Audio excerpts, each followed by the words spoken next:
عبداللہ کے، صرف لینگویج کا، بھاشا کا فرق ہے. کس گھر میں آئیں گے؟ وشنو یش، عبداللہ. ماں کا نام کیا ہوگا؟ سمتی. سمتی کے گرب سے، سمتی کے پیٹ سے پیدا ہوں گے. سندر، سنسکرت دیکھیے، سندر، متی مانی شانتی والی، امن والی، خوبصورت اور شانتی والی. محمد صلی اللہ علیہ وسلم کی ماں کا نام کیا تھا؟ آمنہ، امن والی، شانتی والی. اللہ کے رسول کن کے پیٹ سے پیدا ہوئے؟ آمنہ. برہمن خاندان میں، اونچی قوم میں آئے، وشنو یش عبداللہ کے گھر میں آئے، سمتی آمنہ کے پیٹ سے جنم لیا.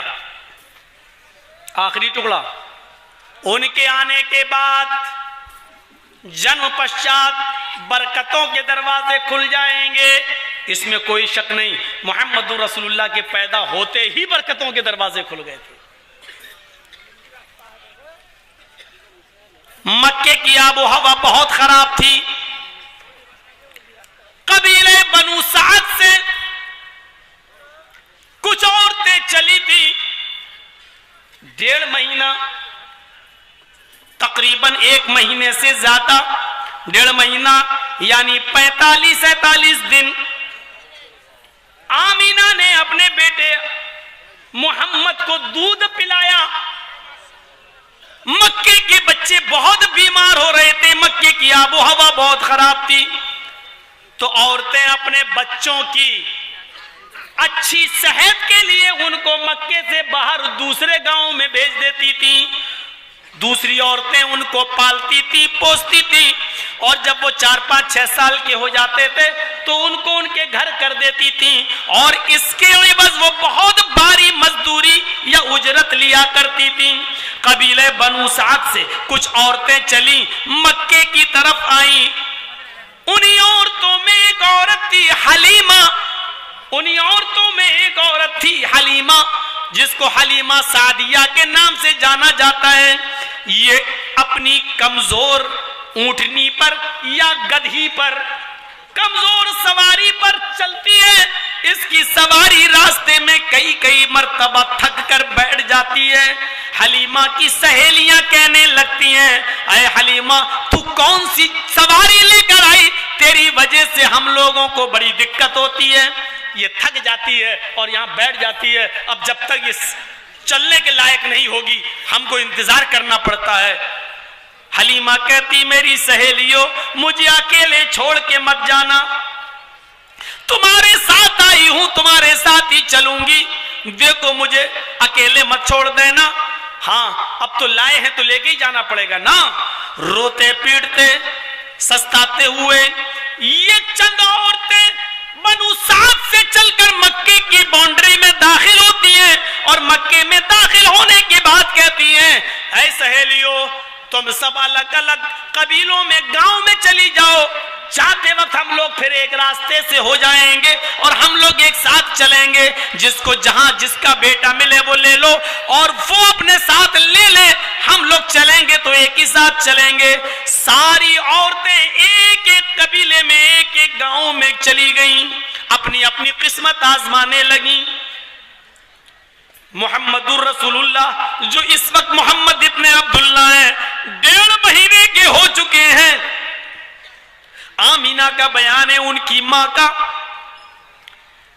جتنی عورتیں قبیلے بنو سعد سے آئیں، ایک بھی عورت ایسی نہیں تھی جو میرے پاس نہ آئی ہو.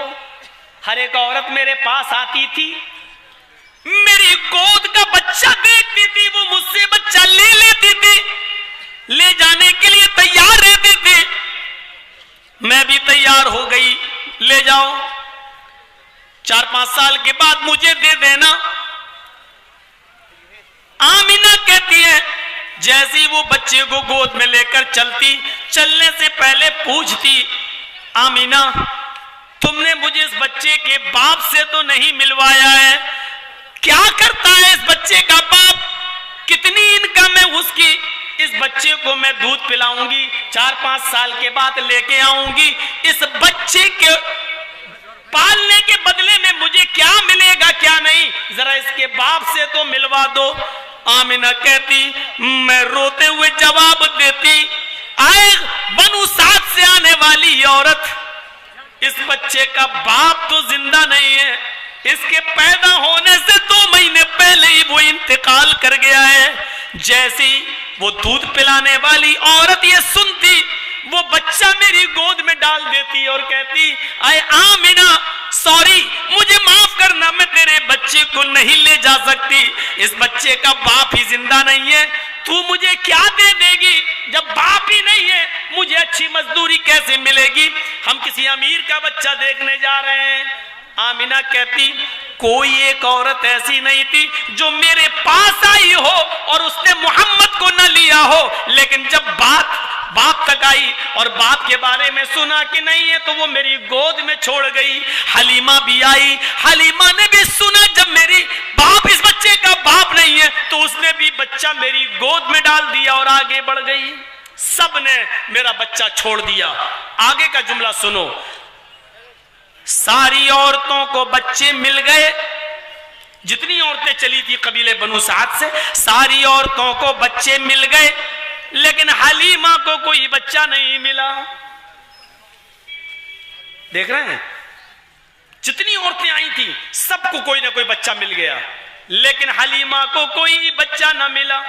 میں اس کو الٹا گھما کر یوں بھی کہہ سکتا ہوں, مکے کے چھوٹے چھوٹے بچوں کو دودھ پلانے والی دایائیں مل گئی, محمد کو کوئی دایا نہ ملی. میں اس کو یوں بھی کہہ سکتا ہوں, سب عورتوں کو بچے مل گئے, حلیمہ کو کوئی بچہ نہیں ملا. اس کو گھما کر کہو تو یوں بھی کہہ سکتے ہو, مکے کے امیر باپ کی اولاد کو مکے کے امیر ان کے بچے عورتوں کو مل گئے, محمد جیسے غریب بچے کو کوئی دودھ پلانے والی ماں نہ ملی, عورت نہ ملی. تو حلیمہ نے سوچا خالی ہاتھ جانے سے بہتر ہے کہ اس بچے ہی کو لے لوں, کچھ نہ کچھ تو دے گی اس کی ماں, چلو لے لیتے ہیں, تانے تو نہیں مارے جائیں گے, میری سہیلیاں مجھے تانے تو نہیں ماریں گی, ولیم تو نہیں کریں گی کہ دیکھو حلیمہ کو تو کوئی بچہ ہی نہیں ملا, بہتر ہے اسی بچے کو لے لو. اس نے دل پر پتھر رکھ کر نہ چاہتے ہوئے بھی محمد کو گود لے لیا. لا تو وہی اپنا بچہ دے دے, جو ہو سکے گا تو دے دینا, جب میں اس بچے کو تجھے دینے کے لیے آؤں تو دے دینا, جو تیرے پاس ہو وہی سیوا کر دینا. حلیمہ نے اس بچے کو گود میں لیا اور لے کر چل دی. ساری عورتیں ایک جگہ اکٹھی ہو گئیں اور اپنی اپنی سواریوں پر بیٹھ گئیں, چلنے لگی. حلیمہ کی سواری ہوا سے باتیں کر رہی ہے, یہ وہی سواری ہے مریل اونٹنی جب آ رہی تھی, حلیمہ جس پر بیٹھی ہوئی تھی یہ راستے میں تھک کر بیٹھ جاتی تھی اور سہیلیاں کہتی تھی کون سی سواری لے کر آئی ہے, اس نے تو میرا چلنا دو بھر کر دیا ہے, بار بار تھک جاتی ہے, نہ مر رہی ہے نہ زندہ ہی ہے, ایسی اونٹنی کو ایسی مریل سواری کو لے کر تو چلی ہے. اور حلیمہ کہتی تھی ساتھ میں آئی ہو ساتھ میں لے کے چلنا, مجھے اکیلے مت چھوڑ دینا. لیکن حلیمہ اب محمد ابن عبداللہ کو جو 40 سال کے بعد رسول اللہ میں تبدیل ہونے والے ہیں, کائنات کی سب سے بڑی ڈگری عہدہ رسول کا محمد ابن عبداللہ کی قسمت میں آنے والا ہے. مشیت عزتی نے کوئی اور ارادہ کیا ہوا ہے, اس بچے کو آگے چل کر پوری کائنات کا رہبر اور رہنما بنانا ہے, سید الثقلین بنانا ہے, امام کائنات بنانا ہے, امام الانبیاء بنانا ہے, سید دو عالم دونوں عالم کا سردار کے روپ میں پیش کرنا تھا. میرے بھائیوں, حلیمہ اس بچے کو لے کے جیسے اونٹنی پر بیٹھتی ہے, یہ اونٹنی ہوا سے باتیں کر رہی ہے. میں اس کو اپنے جملوں میں کہہ سکتا ہوں, آئی تھی پیسنجر گاڑی پر, جب محمد کو لے کے بیٹھتی ہے تو اس کی اونٹنی راجدھانی ایکسپریس بن جاتی ہے, رکنے کا نام ہی نہیں لیتی ہے. کئی جگہ روکنے کی کوشش کی, پھر رکتی ہے, پھر بھاگتی ہے, اور سر پر بھاگتی چلی جاتی ہے. حلیمہ کی سہیلیاں پیچھے رہ جاتی ہیں, چیخ کر کہتی ہیں او بنت ابو زہیب, اے ابو زہیب کی بیٹی رک جا, کہاں بھاگے آگے جا رہی ہے, اتنی تیز کیوں چل رہی ہے؟ مجھے بھی تو اپنے پاس آ جانے دے, مجھے بھی تو اپنے پاس پہنچ جانے دے. اے حلیمہ, کیا یہ وہی اونٹنی ہے جس اونٹنی پر تو آئی تھی؟ یہ وہی اونٹنی ہے جو آتے وقت کئی جگہ بیٹھ جاتی تھی اور اب تو رکنے کا نام بھی نہیں لے رہی ہے.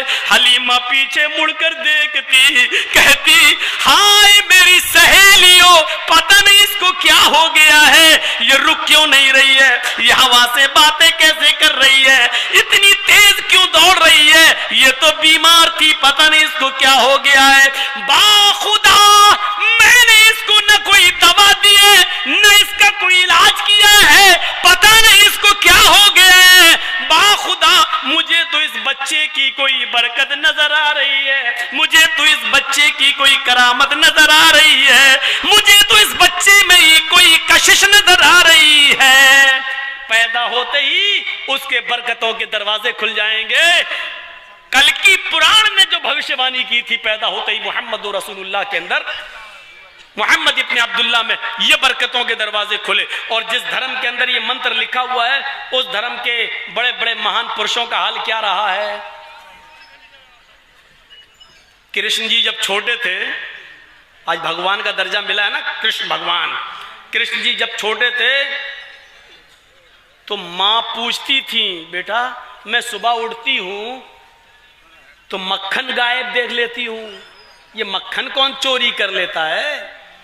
اس کو آسان ہندی بھاشا میں یوں کہا گیا, کرشن جی اس کا جواب دیتے تھے, ماں کہتی ہے بتا بتا چوری کی تو نے, مکھن چرایا, تو کرشن جی اس کا جواب دیتے تھے, میاں موری میں نہ ہی ماکھن کھایو, میاں بوری میں نہ ہی ماکھن کھایو, بھور بھیو گئین کے پاچھے مدھوبن موئے پٹھایو. یہ باقاعدہ ہندو دھرم کی کتابوں میں لکھا ہوا ہے. میری ماں مجھے مکھن کی چوری کا الزام نہ دے, میں نے مکھن نہیں کھایا. بھور بھیو گئین کے پاچھے مدھوبن موئے پٹھایو, صبح ہوتے ہی تو مجھے اٹھا دیتی ہے اور گایوں کو لے کے میں جنگل میں چلا جاتا ہوں.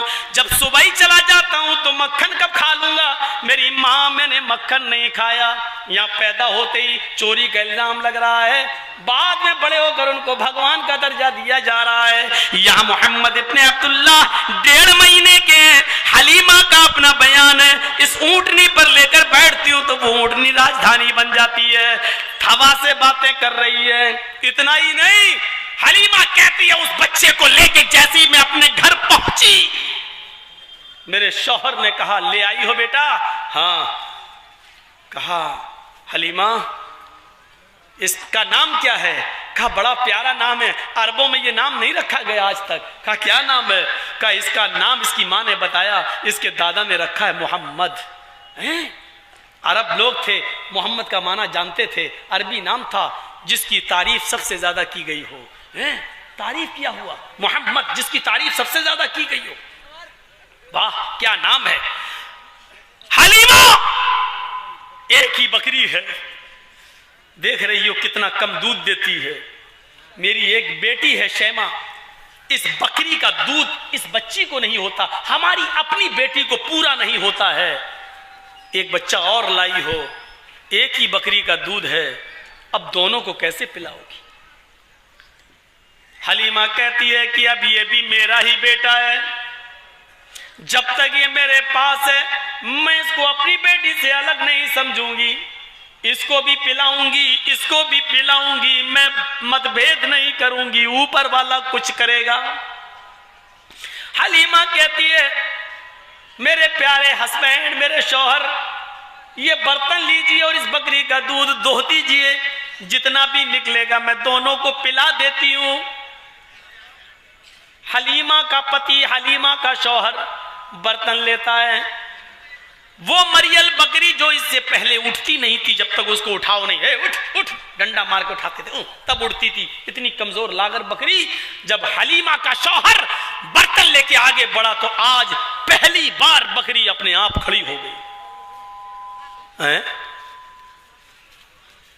اپنے پیر چیر لیے, اور حلیمہ کے شوہر نے ان دونوں پیروں سے برتن دبا لیا, یہ حصہ پیروں کا اپنے پیچھے کولہوں پر لگا لیا, بیٹھ گئے اور بکری کے دونوں تھن سے دودھ دوہنا شروع کر دیا. آج ایسا لگ رہا ہے جیسے ساون بھادوں کی بارش ہو رہی ہے. وہ بکری 100 گرام سے زیادہ دودھ اس کی تھن سے نہیں نکلتا تھا, آج دودھ رک ہی نہیں رہا ہے. اس کا ہسبینڈ کہتا ہے حلیمہ دودھ دوہتا ہوں, دودھ اتنا ہی پھر پھول جاتا ہے. جیسے پنچر سائیکل کے ٹیوب میں ہوا بھرو تو بھرتی چلی جاتی ہے, ٹیوب پھولتا ہے, میں دودھ دوہتا ہوں تھن پھر پھول جاتا ہے. بار بار دو رہا ہے اس کا پتی. برتن بھر گیا. حلیمہ بکری کو دیکھتی ہے, محمد کے چہرے کو دیکھتی ہے, بکری کو دیکھتی ہے, محمد کے چہرے کو دیکھتی ہے, کہتی ہے میرے شوہر با خدا میں اس ذات کی قسم کھا کے کہتی ہوں جس کے قبضے میں ہم تم دونوں کی جان ہے, اس بچے کو لے کے جب اونٹنی پہ بیٹھی تو یہ اونٹنی ہوا سے باتیں کر رہی ہے. اس بچے کو لے کے گھر پہ آئی ہوں تو بکری دودھ دینا بند نہیں کر رہی ہے. باخدا میں نے اس بچے کو لا کر کوئی غلطی نہیں کی ہے, کسی باسعادت روح کو لے کے آئی ہوں, کسی پاکیزہ روح کو لے کے آئی ہوں, کسی معتبر انسانیت کے علم بردار کو لے کے آئی ہوں. کوئی ہے جس کو میں اس گھر میں لائی ہوں, میں نے کوئی غلطی نہیں کی ہے. یہ برکتوں کے دروازے 1.5 مہینے کی عمر میں کھل رہے ہیں. 4 سال تک اسی طریقے سے گزر گیا. 4 سال تک, اور بعض سیرت کی کتابوں میں آتا ہے 6 سال تک حلیمہ کیا رہے. لیکن صفی الرحمن مبارک پوری رحمت اللہ علیہ جیسی شخصیتوں نے 4 سال کا ذکر کیا ہے. کہا ماں, محمد ابن عبداللہ کہہ رہے ماں آپ, شیما جاتی ہے جنگل میں, آپ کی بیٹی, محلے کے اور بھی بچے جاتے ہیں, میں بھی جنگل میں جاؤں گا. کہا بیٹے تم کیا کرو گے؟ نہیں, بڑا ہو کر مجھے بھی تو بکریاں چرانا ہے, یہی کام مجھے بھی کرنا ہے, تو کیوں نہیں کرنے دیا جائے گا؟ کہا جاؤ. بچے سب محلے کے لے کے گئے جنگل میں. محمد ابن عبداللہ جنگل میں جا رہے ہیں, محلے کے اور بچوں کے ساتھ جا رہے ہیں. تھوڑی دیر کے لیے بچے اپنی بکریوں میں الجھ جاتے ہیں. اتنے میں کیا دیکھتے ہیں, پہاڑی کے دامن سے سفید کپڑے پہنے ہوئے کوئی چلا رہا ہے, اور آتے ہی وہ محمد ابن عبداللہ کے پاس رکتا ہے. کہتا ہے آپ کا نام؟ محمد ابن عبداللہ جواب دیتے ہیں. 4 سال کا بچہ جواب دیتا ہے محمد.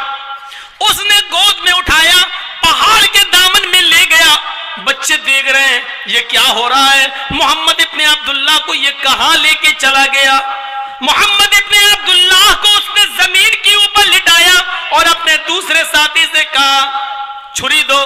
اس نے چھری دی. محمد ابن عبداللہ کا اس نے پورا کا پورا پیٹ پھاڑ دیا, سینہ چاک کر دیا. سینہ جیسے ہی پھاڑا اس میں سے اس نے دل نکالا. بچوں نے یہ منظر دیکھا, ڈر گئے, اپنی بھیڑ بکریاں چھوڑ چھوڑ کے ننگے پیر بھاگنے لگے. سارے کے سارے بچے بھاگ گئے, سیدھے حلیمہ کے گھر آئے. ادھر محمد ابن عبداللہ کے ساتھ معاملہ یہ ہو رہا ہے, سینہ چیر دیا گیا, دل نکالا گیا, اور دل میں ایک لوتھڑا تھا گوشت کا, ہر انسان کے دل میں ہوتا ہے. اسی دل کے لوتھڑے میں غیبت, چغل, حسد, کینہ, بغض, اناد, ایک دوسرے کے خلاف جو ہم لوگ پروپیگنڈا کرتے ہیں, اسی گوشت کے لوتھڑے سے ہوتا ہے. وہ اس لوتھڑے کو نکالا, اس کو پھینک دیا, اور زمزم کے پانی سے اس دل کو دھویا, اور دھونے کے بعد پھر سینے میں رکھ کر ہاتھ پھیر دیا. اللہ کے نبی محمد ابن عبداللہ یہ سب منظر دیکھ رہے تھے. دل چیر دیا گیا سینہ, اور آپ کو ہوش ہے, پتہ ہے, دل نکالا گیا, زمزم سے دھویا جا رہا ہے. آپ اس کو دیکھ رہے ہیں. یہ دیکھنے والا منظر بھی پڑھیے ذات المعاد میں علامہ ابن قیم کہتے ہیں جب حلیمہ نے پوچھا تھا تو آپ نے ایک ایک منظر اپنی جو دیکھا تھا وہ بتا دیا, ایسا ایسا ہوا. یہ سارے بچے جب حلیمہ کے پاس پہنچے, حلیمہ اس وقت کھانا بنا رہی تھی, آٹا گوندھ رہی تھی. حلیمہ نے پیچھے مڑ کے دیکھا, کہنے لگی بیٹی شیما تم آ گئی ہو, یہ سارے بچے بھی تمہارے پیچھے پیچھے آ گئے ہیں, بکریاں کہاں ہیں, بھیڑیں کہاں ہیں جو تم چرانے کے لیے گئی تھی؟ کیا بات ہے, تمہارے چہرے فک کیوں ہیں, چہرے پہ مایوسی کیسی ہے؟ حلیمہ بھی سوال پہ سوال کرتی جا رہی ہے, بچے کچھ بول نہیں رہے ہیں. اتنے میں اس کی نظر پڑتی ہے, کہتی ہے کہ محمد تو دکھائی نہیں دے رہے ہیں. ایک بچے کو میں مکے سے لے کے آئی, وہ بچہ کہاں گیا؟ آئین محمد, محمد کہاں ہے؟ دکھائی نہیں دے رہے ہیں. ان سارے بچوں نے دیکھا حلیمہ کا چہرہ, کہنے لگے قتلا محمد, آئے ماں محمد تو قتل کر دیے گئے, قتلا محمد, محمد تو مار ڈالے گئے, محمد کا تو قتل کر دیا گیا. میں نے اپنی آنکھوں سے دیکھا ایک آدمی نے محمد کے سینے کو چیر دیا, پیٹ پھاڑ دیا. حلیمہ سب روٹی پکانا کھانا بنانا بھول گئی. میں عبد المطلب کو کیا جواب دوں گی, ابو طالب کو کیا جواب دوں گی, آمینہ کو کیا منہ دکھاؤں گی؟ بھاگی بھاگی. میرے بھائیوں, قاضی سلیمان منصور پوری لکھتے ہیں رحمت للعالمین کے اندر, عاجلتاً درعہا, اتنی جلد بازی کی حلیمہ نے کہ وہ اپنے سر کا دوپٹہ تک اوڑھنا بھول گئی. سر پہ اس نے اوڑھنی نہیں اوڑھی, بھاگتے ہوئے جاتی ہے سیدھے جنگل کی طرف. محمد, اللہ محمد کی لاش نہ ملے, اللہ محمد کو بچا لے, دعا مانگتی ہوئی جا رہی ہے. دیکھتی کیا ہے, کبھی جھاڑی میں کبھی اس جھاڑی میں, ارے محمد مارے گئے تو باڈی دکھ جائے, کہاں گئی ہے باڈی؟ زمین کھا گئی, آسمان نکل گیا. وہ ایک ایک جھاڑی دیکھتی جا رہی ہے. اچانک اس کی نظر اسی پہاڑ کے دامن پر پہنچتی ہے جہاں پر فرشتے نے ان کا سینہ چیرا تھا. محمد ابن عبداللہ وہیں سے خرامہ خرامہ ٹہلتے ہوئے چلے آ رہے ہیں. آپ کے پیروں میں کمزوری ہے, چہرہ پیلا پڑا ہوا ہے, نقاہت و کمزوری چہرے پہ جھلک رہی ہے, لیکن زندہ ہے. ٹہلتے ہوئے چلے آ رہے ہیں. حلیمہ دوڑتی ہوئی محمد کی طرف لپکی, جلد بازی میں گئی, پکڑ کے سینے سے چپکایا. بیٹے کیا ہو گیا تھا تمہیں؟ ماں مجھے نہیں معلوم, بس ایک آدمی آیا, اس نے مجھ سے پوچھا کیا نام ہے. میں نے کہا محمد. اس نے اپنے دوسرے ساتھی سے کہا یہ وہی ہے جس کے پاس ہمیں بھیجا گیا, وہ ہمیں اٹھا کر اس پہاڑ کے دامن پہ لایا. ماں مجھے کچھ نہیں معلوم, اس نے میرا سینہ چیر دیا. سینہ چیر دیا؟ تمہیں معلوم ہے؟ ہاں میں نے دیکھا. تمہیں تکلیف نہیں ہوئی؟ نہیں ماں مجھے کوئی تکلیف نہیں ہوئی. پھر اس نے میرا دل نکالا. کیا کہہ رہے ہو تم؟ ہاں اس نے میرا دل نکالا, دل سے خراب گوشت کا لوتھڑا نکال کر پھینکا, یہی کہیں پڑا ہوگا. گوشت کا لوتھڑا بھی نکالا. حلیمہ آگے دیکھتی ہے, ذات المعاد میں ابن قیم لکھتے ہیں اس کو دل کا وہ گوشت کا لوتھڑا دکھائی دیا. بچہ تو بالکل ٹھیک بول رہا ہے, گوشت کا لوتھڑا بھی دکھ رہا ہے, یہ دل کا ایک حصہ ہے. یا اللہ یہ کیا ہو رہا ہے؟ دل بھی نکل گیا, بیٹا زندہ بھی ہے, سینہ چیر بھی دیا گیا. اس 4 سال کے بچے کو معلوم بھی ہے, سب کچھ پتا ہے. پھر کیا ہوا؟ ماں اس نے میرے دل کو زمزم کے پانی سے دھویا اور اس کے بعد سینے میں رکھ کر ہاتھ پھیر دیا. کوئی ٹانکے بھی نظر نہیں آ رہے ہیں, سب کچھ تو سلا ہوا ہے, سب کچھ تو صحیح ہے. پھر ایسا ہوا؟ ہاں. ماں کہتی حلیمہ اس کے بعد میں اس کو اپنے گھر لائی, یہ سوچ کر کہ اس بچے سے برکتیں تو بہت ہو رہی ہیں میرے گھر میں, اگر کچھ اونچ نیچ ہو گئی, اگر کچھ ہو گیا, اس کو کوئی جان کا خطرہ ہو گیا یا کسی نے کچھ کر دیا تو میں کیا جواب دوں گا مکے والوں کو, کیا جواب دوں گا محمد کے گھر والوں کو, آمینہ کو, عبد المطلب کو, ابو طالب کو. وہ آئی اور محمد ابن عبداللہ کو لے کر آتی ہے اور آمینہ سے کہتی ہے آمینہ اپنا بچہ سنبھال, دل تو نہیں ہوتا ہے کہ تجھے دے دوں، دل تو نہیں ہوتا ہے کہ اس کو واپس کروں، اس سے تو برکتوں کے دروازے میرے گھر میں کھلے ہیں، لیکن ایسی ایسی باتیں بتاتا ہے جو عقل میں نہیں آتی ہیں۔ اب اس بچے کو تم ہی سنبھالو، پتہ نہیں اگر کچھ ہو گیا تو میں تمہیں کوئی جواب نہیں دے پاؤں گی۔ میرے بھائیوں، یہ برکتوں کے دروازے تھے۔ 12 سال کی عمر میں ایک اور معاملہ پیش آیا تھا، جب آپ اپنے چچا ابو طالب کے ساتھ پہلی مرتبہ ملک شام کا سفر کر رہے تھے۔ پہلی مرتبہ جس جنگل سے یہ قافلہ گزر رہا تھا بزنس مین کا، تاجروں کا، وہیں پر ایک گرجا تھا عیسائیوں کا۔ اس گرجا کی چھت پر ایک راہب بیٹھا ہوا تھا، بحیرہ، جس کا لقب بحیرہ تھا، بیٹھا ہوا تھا۔ اچانک وہ دیکھتا ہے کہ یہ درخت جھک رہا ہے، یہ پہاڑ جھک رہے ہیں، یہ پیڑ پودے جھک رہے ہیں۔ اس نے دیکھا یہ چیزیں تو کسی عظیم انسان کے سامنے جھکتی ہیں۔ اس نے نظر ڈالی تو کیا دیکھتا ہے کہ یہ پیڑ پودے درخت تعظیماً جھک رہے ہیں، اور 12 سال کا کوئی بچہ چلا رہا ہے، اس بچے کے سامنے جھکے چلے آ رہے ہیں۔ گرجا سے نکلتا ہے، قافلے والوں سے پوچھتا کہاں جا رہے ہو؟ بستی میں، شہر میں۔ چلو آج تمہیں کھانا میرے ساتھ کھانا ہے، بھوکے تو سب تھے ہی۔ کہنے لگے ٹھیک ہے ٹھیک ہے، بہت اچھا۔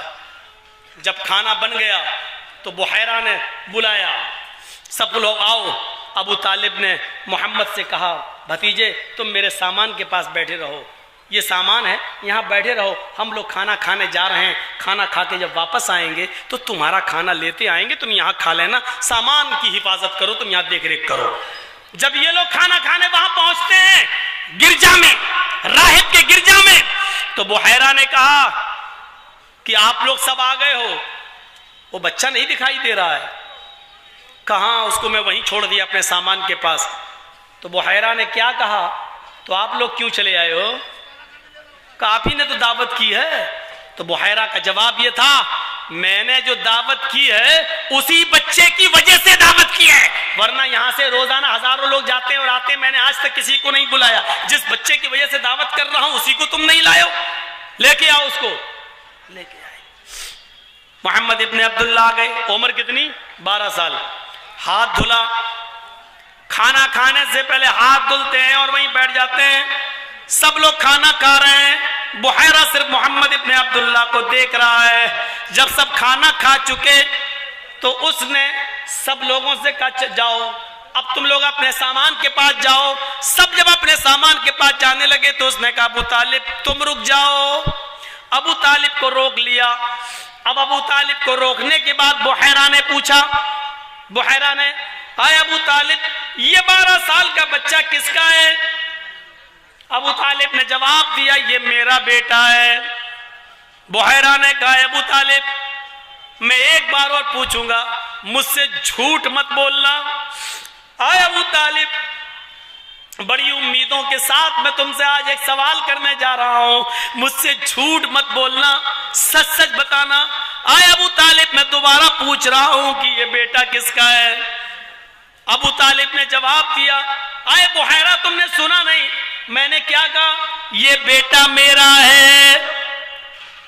بحیرہ کی آنکھوں میں آنسو آ گئے، روتے ہوئے کہنے لگا ابو طالب اب تم چلے جاؤ، اب تم سے مزید کوئی سوال کرنا بیکار ہے، اس لیے کہ آپ نے جھوٹ کی انتہا کر دی ہے، جاؤ۔ ابو طالب نے جلدی سے محمد کا ہاتھ پکڑا اور اس کو لے کر دروازے تک نکلے۔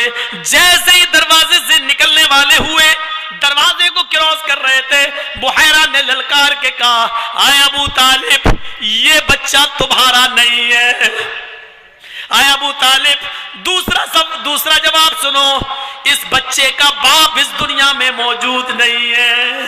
آئے ابو طالب تیسری بات سنو، اس بچے کا باپ اس بچے کے پیدا ہونے سے 2 مہینے پہلے جا چکا ہے، رخصت ہو چکا ہے، اس کا انتقال ہو چکا ہے۔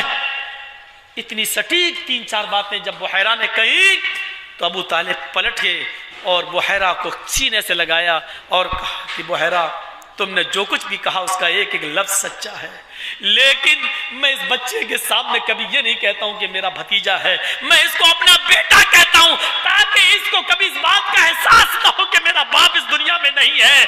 میں باپ کی کبھی اس کو ہونے نہیں دیتا ہوں، میں اپنی اولاد سے بڑھ کر اس کو مانتا ہوں۔ میرے بستر پر یہ سوتا ہے، جبکہ میری سگی اولاد میرے بستر پر نہیں سو سکتی ہے۔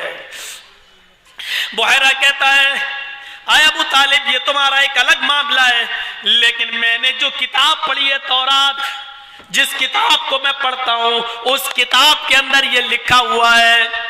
ابو طالب نے کہا لیکن تم نے اس کو کیسے پہچانا؟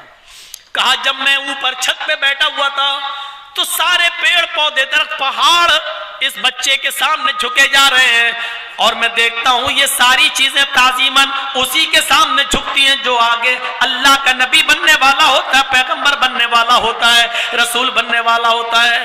آئے ابو طالب، اس بچے کو ملک شام کے اندر داخل مت کرنا، اس بچے کو شہر کی آبادی میں مت لے جانا، ورنہ یہودی اگر پہچان گئے اس کو اس کی خصلت سے جیسے میں نے پہچان لیا ہے تو اس کو قتل کر ڈالیں گے، اس کو مار ڈالیں گے۔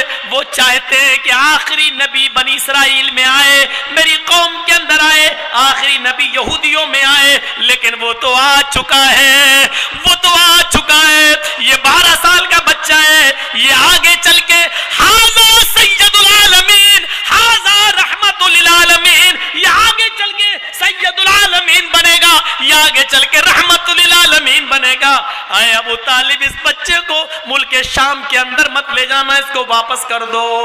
اب سیرت کی کچھ کتابیں کہتی ہیں ابو طالب نے اس بچے کو واپس کر دیا، یعنی خود لے آئے، اور بعض کتابیں یہ کہتی ہیں کہ نہیں، ابو طالب خود تو نہیں آئے، لیکن کسی کے ہاتھ سے انہوں نے محمد ابن عبداللہ کو مکے میں پہنچا دیا۔ یہ 12 سال کی عمر میں پہچان لیا گیا، اور بحیرہ نے پہچان لیا۔ صفی الرحمان صاحب مبارک پوری رحمت اللہ علیہ نے لکھا ہے جس بحیرہ نے اس بچے کو پہچانا تھا سب سے پہلے، اس بحیرہ کا نام تھا جرجیس۔ پوچھتے ہیں نا لوگ مولانا یہ جرجیس کے معنی کیا؟ ہمیں بھی نہیں معلوم ہے جرجیس کے معنی، میرے باپ سے پوچھو کہ نام کہاں سے رکھا۔ مولوی پڑھنے کے بعد پتا چلا کہ جرجیس نام کہاں سے آیا۔ یہ جرجیس تھا اس بحیرہ کا نام۔ صفی الرحمان مبارک پوری رحمت اللہ علیہ نے بحیرہ کا جہاں ذکر کیا ہے وہاں لکھا، وہاں جرجیس نامی راہب رہتا تھا جس کا لقب تھا بحیرہ۔ سب سے پہلے جس نے پہچانا تو 12 سال کی عمر میں 2-3 باتیں ہو گئیں۔ دادشو میں شکل پکچھس مادھوے ماسی مادھیم، یہ چیز تھوڑی سی ویدوں کے اندر آئی ہے لیکن مجھے بھی تھوڑا ڈاؤٹ ہوتا ہے، لیکن چلیے مجھے اس سے مطلب نہیں ہے۔ دادشو میں شکل پکچھس مادھوے ماسی مادھیم، انتم رشی جب آئیں گے وہ مادھو ماس کے شکل پکش میں 12ویں تاریخ کو جنم لیں گے۔ ہندو دھرم کے اندر تاریخ تک بتائی گئی ہے، آخری نبی کی پیدائش کی تاریخ کب ہوگی، کس تاریخ میں پیدا ہوں گے؟ شکل پکش کے مادھو ماس کے شکل پکش میں 12 تاریخ کو آئیں گے۔ حالانکہ ہم لوگ مانتے ہیں 9 ربیع الاول، اللہ کے رسول صلی اللہ علیہ وسلم کے 1 عام الفیل، ہاتھیوں کا پہلا سال، اور 9 ربیع الاول۔ لیکن ہمارے ماننے سے کیا ہوتا ہے، مسلمانوں کا ایک بہت بڑا طبقہ، مسلمانوں کا ایک بہت بڑا گروہ اللہ کے رسول کی تاریخ پیدائش کتنی مانتا ہے؟ 12 ربیع الاول۔ 2 تاریخیں مشہور ہیں آپ کی پیدائش کی، ایک تو 9 ربیع الاول اور ایک 12 ربیع الاول۔ 12 زیادہ مشہور ہوئی ہے، اتنی مشہور ہوئی کہ ہندو دھرم کی کتابوں تک میں 12 لکھا ہوا ہے۔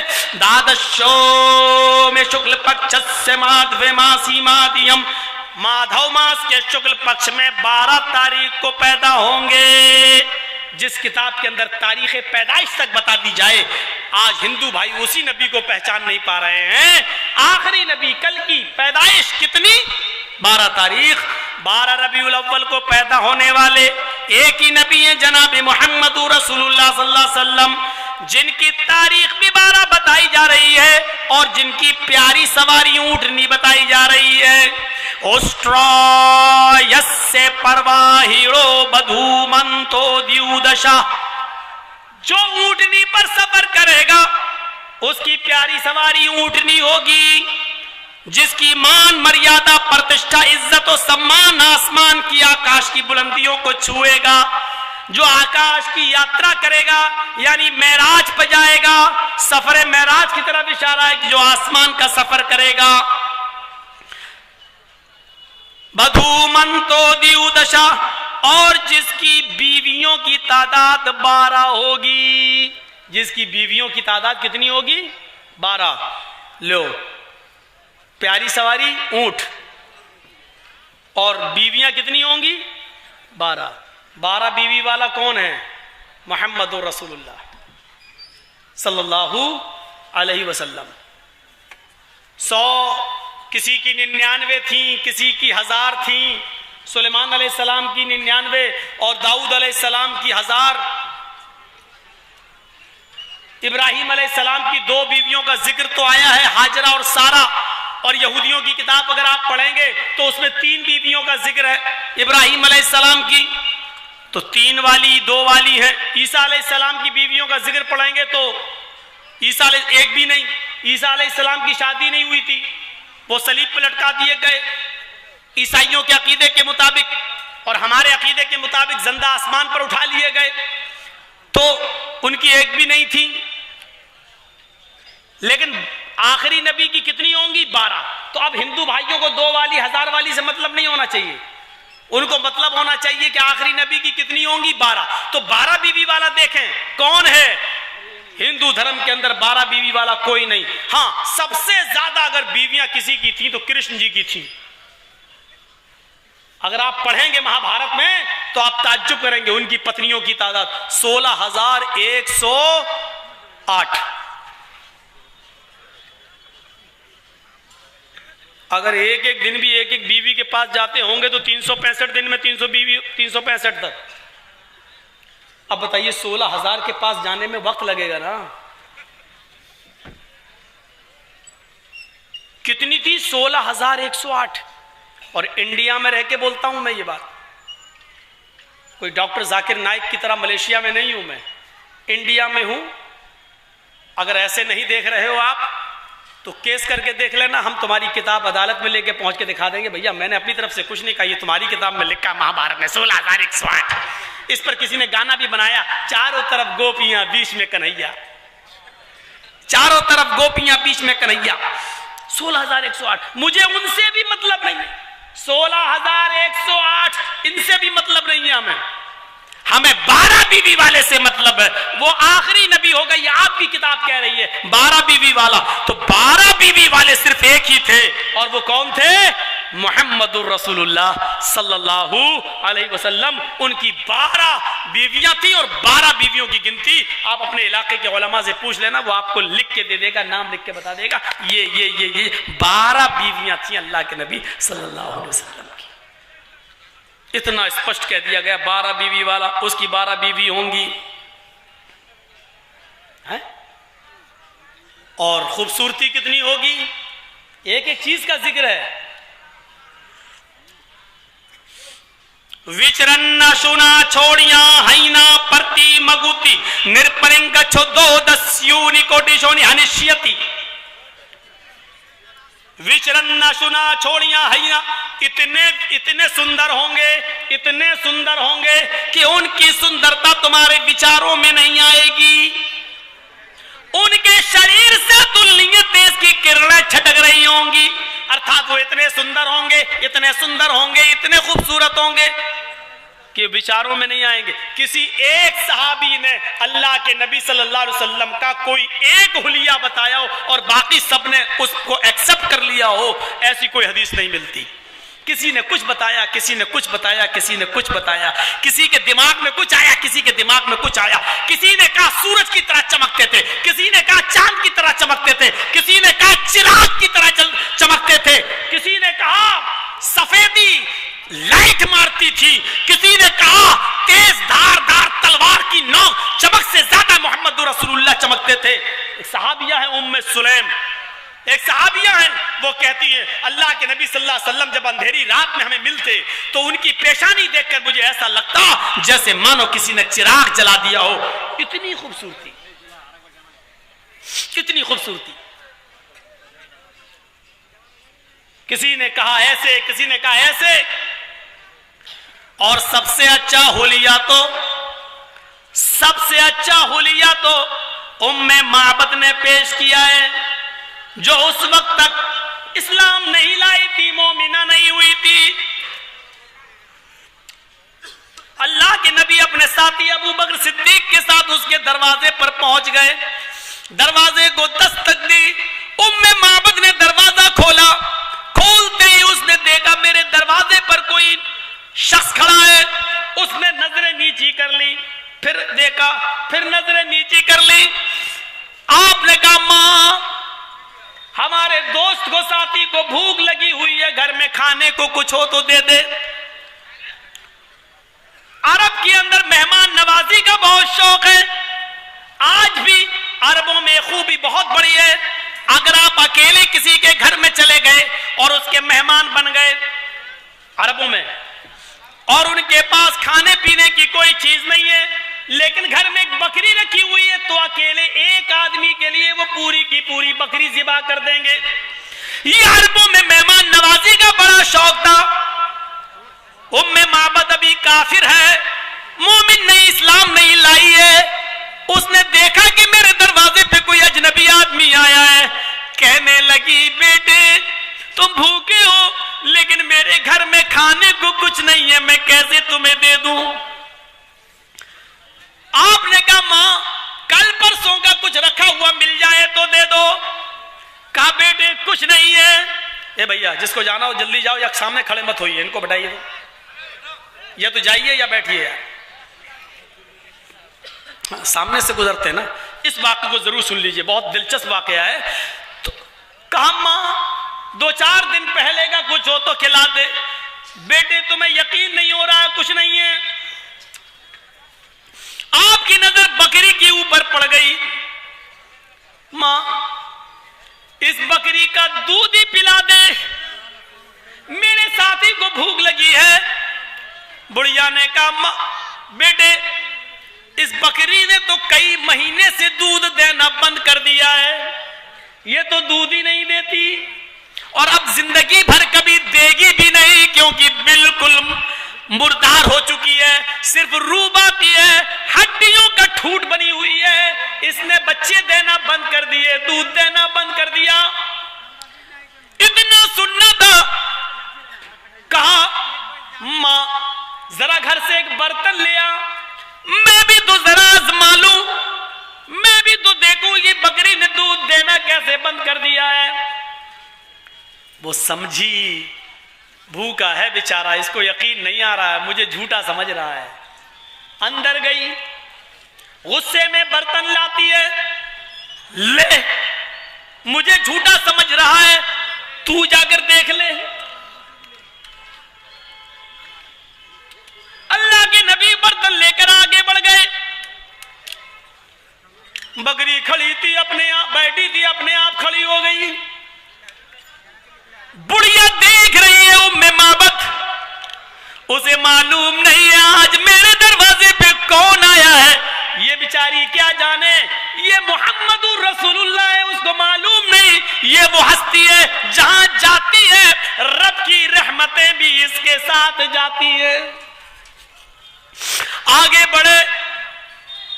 زاد المعاد میں لکھا ہے برتن میں دودھ دہنے کا وہی طریقہ, ان پیروں کی ایڑیوں کو کولے سے لگانا, دونوں پیروں سے برتن کو دبانا, اور بکری کے تھن میں ہاتھ مارا, پانی مارا, بسم اللہ کہہ کے جو دودھ دہنا شروع کیا, وہی کیفیت. برتن کی برتن بھر گئے, بکری نے دودھ دینا بند نہیں کیا. آپ نے ابو بکر کو پلایا, خود پیا, اس بڑھیا کو پلا, پیو. تب جا کر ختم ہوا. کہنے لگی میرے شوہر شکار کرنے گئے ہیں, ابھی آتے ہوں گے بیٹا, تازہ تازہ گوشت لائیں گے کسی جانور کا, ہم بنائیں گے, تم کھا کے جاؤ. نہیں ماں مجھے بہت کام ہے, مجھے بہت کام ہے, لوٹوں گا 1-8 ہفتے کے بعد تو تمہارے گھر پہ ہوتے ہوئے جاؤں گا, کچھ ہوگا تو کھا لیں گے, نہیں ہوگا تو کوئی بات نہیں, ابھی جانے دے. محمد ابن عبداللہ محمد رسول اللہ نے اس کے گھر سے قدم باہر نکالا, پھر پلٹے. کہا ماں سن، ایک بات تو کہنا بھول گیا. کہا کیا؟ یہ بکری جب تک زندہ رہے گی تو اس بکری کا دودھ دوتے رہنا. یہ بکری اپنی پوری زندگی دودھ دینا بند نہیں کرے گی. تو نے مجھے دودھ پلایا، اس بکری کا احسان کیا. محمد احسان کا جواب احسان سے دیتا ہے. آج کے بعد یہ بکری جب تک زندہ رہے گی دودھ دیتی رہے گی، تو اس بکری کا دودھ پیتے رہنا. اتنے سے احسان کا اتنا بڑا بدلہ. یہ کہہ کر آگے چلے گئے.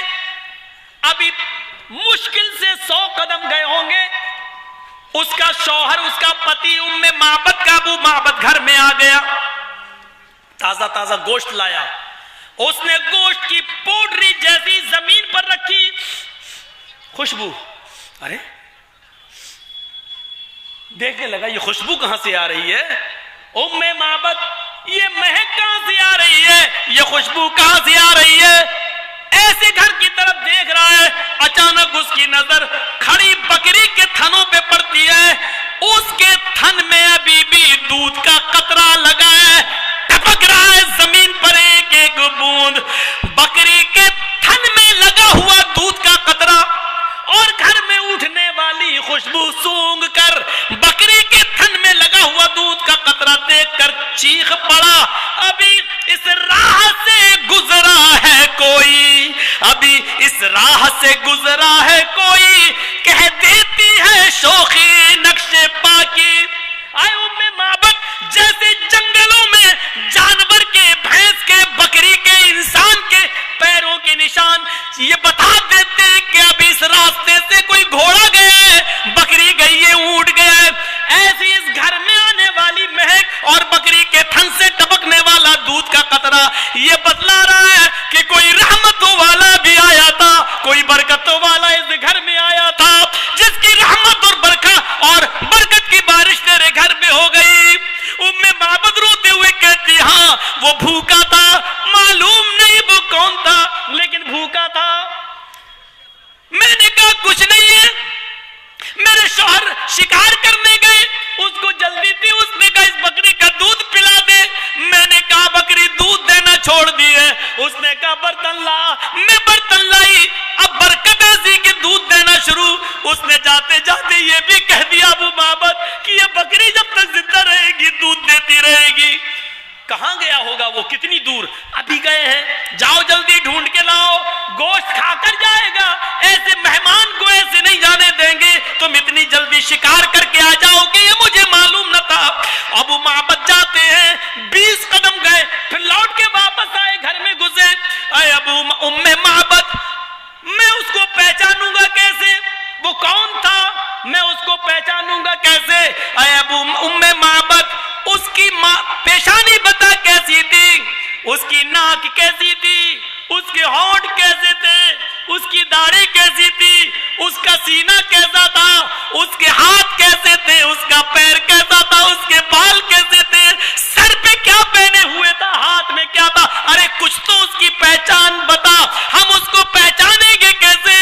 ام معبد کہتی ہے آئے میرے پیارے شوہر، اللہ کی قسم مجھے کچھ نہیں معلوم. اتنا رعب تھا اس کے چہرے پر، اتنا جمال تھا اس کے چہرے پر، اتنی خوبصورتی تھی اس کے چہرے پر، اتنا حسین و جمیل تھا وہ کہ میری آنکھیں ایک بار دیکھی دوبارہ اس کے چہرے پر نگاہ نہ ڈال سکی.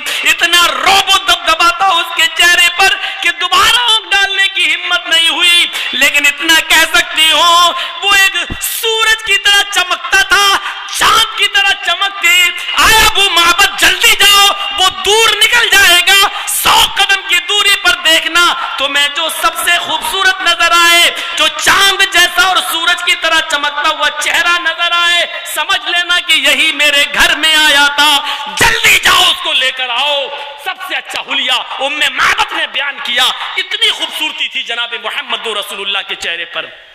ہم سے کہتے ان کو مان لو، دن بھر 50 مرتبہ صورتی کھائیں گے، یہ پیر بنے ہیں. ان کو مان لو. پورا ان کے پاس جھاڑ پھونک کرانے پہنچا، میرا بیٹا بیمار ہے مولانا صاحب دعا کر دینا، پیر صاحب بنے ہیں. دعا کر دینا. منہ میں تمباکو والا پان کھا رہا, اب دعا پڑھا الحمدللہ رب العالمین الرحمن الرحیم مالک یوم الدین یا کر چھو چھو قل اعوذ برب الفلق قل اعوذ برب چھو, منہ میں سورتی کھائے گا پان کھا کے دعا جھاڑ کرنے. ان کو کہتے ہو, ان کو مان لو, ان کو مان لو. تمہارے بابا تمہیں نصیب, تمہارے پیر تمہیں نصیب, تمہارے یہ کچھ ملا تمہیں نصیب. اللہ کی قسم ہمارا تو ایک ہی پیر ہے جس پیر کو ہم کائنات کا امام تصور کرتے ہیں, اور جس پیر سے بڑا کوئی پیر نہیں. اپنے پیروں کو تم نے پیر بنایا ہے, ہم جس پیر کو مانتے اس کو اللہ نے پیر بنایا ہے. تمہارے بنائے ہوئے پیر غلط ہو سکتے ہیں, اللہ کا بنایا ہوا پیر کبھی غلط نہیں ہو سکتا ہے. میرے بھائیوں, جس کو اللہ نے بزرگ بنایا ہو اس سے بڑا بزرگ کوئی ہو سکتا ہے؟ مولانا جرجیز کو مولانا میرے استاد نے بنایا, میرے ماں باپ نے بنایا, ہم کو مولانا میرے استاد نے بنایا, آپ نے بنا دیا, یہ میرے مولانا, تمہارے مولانا, یہ پھر ہم.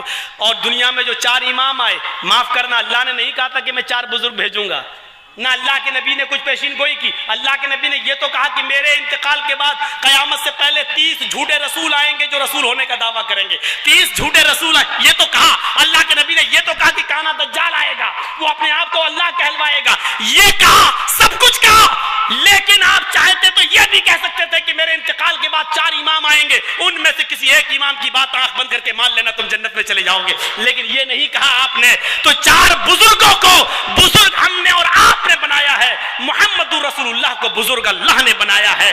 ہم جس کو بزرگ بنائے ہیں وہ غلط ہو سکتے ہیں, ان سے غلطی ہو سکتی ہے. محمد رسول اللہ سے غلطی نہیں ہو سکتی, کیونکہ اللہ نے بزرگ بنایا ہے, اللہ نے, اور ہوئی ہے ایسی غلطیاں. ایک واقعہ سنا دوں. حضرت عثمان غنی کے پاس ایک مسئلہ آیا, سنیے, بہت پیارا واقعہ ہے. عثمان غنی کے پاس ایک مسئلہ آیا. ایک شخص آیا, کہتا لگا امیر المومنین عثمان غنی سے. حضرت عمر اس دنیا سے جا چکے ہیں, عثمان غنی خلیفہ ہیں. کیا کہتا ہے, امیر المومنین میری شادی کو 6 مہینے ہو گئے ہیں. حضرت عثمان نے کہا اللہ برکت دے. کہا پہلے سنو تو, برکت کی دعا پہلے ہی دینے لگے, پہلے سنیے نا. کہا کیوں, شادی ہوئی ہے اور 6 مہینہ ہو گئے تو برکت کی دعا دے رہا ہوں. ارے پہلے سنیے نا امیر المومنین, بچہ کتنے مہینے کے بعد ہونا چاہیے شادی کے؟ شادی کے 9 مہینے کے بعد بچہ ہوتا ہے. اچھا, تو امیر المومنین یہ بتائیے کہ میری شادی کو تو ابھی 6 ہی مہینے ہوئے ہیں اور میری بیوی نے بچہ پیدا کر دیا, تو یہ بچہ میرا مانا جائے گا یا ناجائز؟ حضرت عثمان غنی کہنے لگے 6 مہینے میں بچہ ہو گیا, ہاں ناجائز, حرام. اس کا مطلب تمہاری بیوی پہلے سے زناکار تھی, کہیں سے منہ کالا پہلے کیا ہے. یہی تو میں پوچھنے آیا ہوں, کیا ہوگا؟ جس دن اس نے مسئلہ پوچھا وہ جمعرات کا دن تھا. حضرت عثمان غنی نے جمعے کے دن اس کے قتل کا حکم نافذ کر دیا. منبر پر کھڑے ہو کر حضرت عثمان نے کہا یہ آدمی کل میرے پاس مسئلہ پوچھنے آیا تھا, اور اس نے مسئلہ پوچھتے ہوئے کہا کہ میری شادی کو 6 ہی مہینے ہوئے اور 6 مہینے ہی میں میری بیوی نے بچہ پیدا کر دیا. سنیے لوگوں, 6 مہینے میں شادی کے بعد اگر کوئی بچہ پیدا ہوتا ہے تو وہ حرام ہے, وہ ناجائز بچہ ہے. لہذا اس کی بیوی بدچلن مانی جائے گی, اور اگلے جمعے کو اس کی بیوی کو سنسار کر دیا جائے گا, پتھروں سے مار مار کے ہلاک کر دیا جائے گا. جمعے کی نماز ختم ہو گئی. عثمان غنی نے سلام پھیر دیا, السلام علیکم ورحمت اللہ, السلام علیکم ورحمت اللہ. جیسی سلام پھیرا حضرت علی کھڑے ہو جاتے ہیں اور کہتے ہیں لوگوں, کوئی بھی آدمی ابھی اٹھ کر نہیں جائے گا, ہمارے امیر نے, امیر المومنین نے ایک غلط مسئلہ بتا دیا ہے, شاید ان کو جانکاری نہیں ہے. حضرت علی مصلی پر جاتے ہیں اور لوگوں سے مخاطب ہوتے ہیں. انہوں نے کہا 6 مہینے کے بعد جو بچہ پیدا ہوگا, 6 مہینے کے بعد جو بچہ پیدا ہوا وہ حرام ہے, وہ ناجائز ہے, وہ غلط ہے, اور اس کو عورت کو سنسار کر دینے کا, پتھروں سے مار دینے کا بھی حکم جاری کر دیا. غلط ہے آپ کا جواب, آپ کا مسئلہ. عثمان غنی کہتے ہیں علی آپ ہماری بات کو غلط کہہ رہے ہیں؟ کہا جی ہاں آپ کی بات کو غلط کہہ رہا ہوں. کیا اللہ کے نبی کے زمانے میں کسی عورت نے 6 مہینے میں بچہ پیدا کیا ہے؟ حضرت علی کہتے نہیں، کیا اللہ کے نبی نے یہ کہا ہے کہ 6 مہینے کے بعد جو بچہ پیدا ہوگا وہ حلال ہوگا؟ اللہ کے حضرت علی نے کہا کھل کر تو یہ بات بھی اللہ کے نبی نے نہیں کہی ہے، پھر تم کیسے کہہ رہے ہو کہ وہ بچہ جائز ہے ناجائز نہیں ہے؟ حضرت علی نے کہا امیر المومنین کیا آپ قرآن نہیں پڑھتے ہیں؟ حضرت عثمان نے کہا قرآن پڑھتا ہوں، لیکن کہاں لکھا قرآن میں کہ 6 مہینے کے بعد جو بچہ پیدا ہو جائے، 6 مہینے میں جو بچہ پیدا ہو جائے وہ حلال ہے؟ حضرت علی کہتے ہیں آؤ میں تمہیں بتاتا ہوں، کیا قرآن کے اندر آپ نے یہ پڑھا ہے؟ کیا قرآن کے اندر آپ نے پڑھا ہے؟ یہ آیت پڑھی ہے کہ مائیں اپنے بچوں کو دودھ پلائیں، والوالدات یرضعن اولادہن حولین کاملین، مائیں اپنے بچوں کو دودھ پلائیں مکمل 2 سال، مکمل 2 سال۔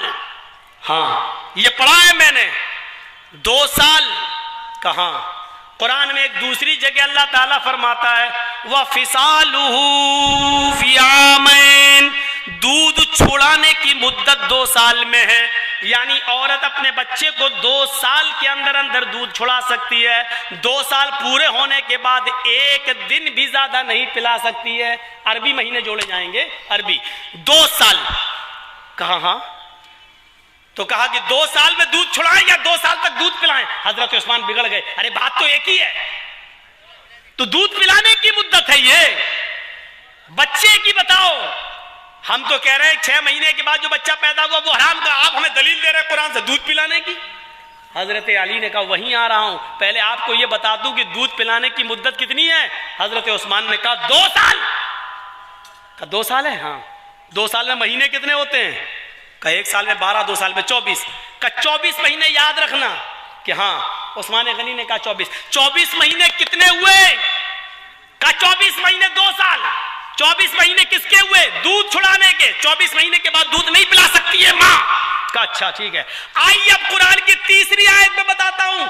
اللہ تعالیٰ قرآن میں کہتا ہے وَحَمْلُهُ وَفِصَالُهُ 30 شَهْرًا، عورت کے حمل کی مدت یعنی پیٹ میں بچے کی مدت اور فصال اور دودھ چھڑانے کی مدت، دونوں کو جوڑ کر اللہ نے کہا 30 شہرن، 30 مہینے۔